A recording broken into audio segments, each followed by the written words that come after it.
Welcome to ಶರಣ ಸಿಂಚನ YouTube channel. ಈ video like ಆಗಿದ್ದರೆ ಸಬ್ಸ್ಕ್ರೈಬ್ ಮಾಡಿ.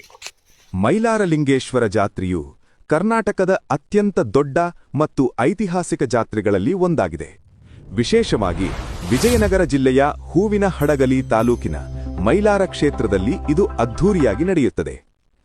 ಐತಿಹಾಸಿಕ ಮತ್ತು ಪುರಾಣ ಹಿನ್ನೆಲೆ. ಅಸುರ ಸಂಹಾರ. ಪುರಾಣಗಳ ಪ್ರಕಾರ ಮಲ್ಲಾಸುರ ಮತ್ತು ಮಣಿಕಾಸುರ ಎಂಬ ರಾಕ್ಷಸ ಸಹೋದರರು ಬ್ರಹ್ಮನಿಂದ ವರ ಪಡೆದು ಋಷಿಮುನಿಗಳನ್ನು ಪೀಡಿಸುತ್ತಿದ್ದರು. ಆಗ ಶಿವನು ಮೈಲಾರಲಿಂಗನ ಮೈಲಾರಿ ಅವತಾರವೆತ್ತಿ 7 ಕೋಟಿ ಗೊರವರ ಸೈನ್ಯದೊಂದಿಗೆ 10 ದಿನಗಳ ಕಾಲ ಯುದ್ಧ ಮಾಡಿ ಅವರನ್ನು ಸಂಹರಿಸಿದನು.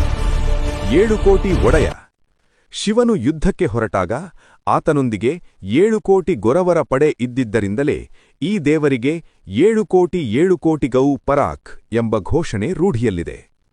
ದೇವಾಲಯದ ಹಿನ್ನೆಲೆ. ಈ ದೇವಾಲಯವು 12ನೇ ಶತಮಾನದ ಕಲ್ಯಾಣ ಚಾಲುಕ್ಯರ ಶೈಲಿಯಲ್ಲಿದೆ. ವಿಜಯನಗರ ಪರಸರ ಕಾಲದಲ್ಲಿಯೂ ಈ ಕ್ಷೇತ್ರಕ್ಕೆ ಹೆಚ್ಚಿನ ಮಾನ್ಯತೆ ಇತ್ತು ಎಂಬುದಕ್ಕೆ ಶಾಸನಗಳ ಸಾಕ್ಷ್ಯವಿದೆ. ಮೈಲಾರದ ಡೆಂಕಣಮರಡಿ ಎಂಬಲ್ಲಿ ಗೊರವಯ್ಯ ಎತ್ತರವಾದ ಬಿಲ್ಲನ್ನೇರಿ ಆ ವರ್ಷದ ಮಳೆ ಬೆಳೆ ಮತ್ತು ರಾಜಕೀಯದ ಬಗ್ಗೆ ದೈವವಾಣಿ ನುಡಿಯುತ್ತಾರೆ. ಗೊರವರ ಕುಣಿತ.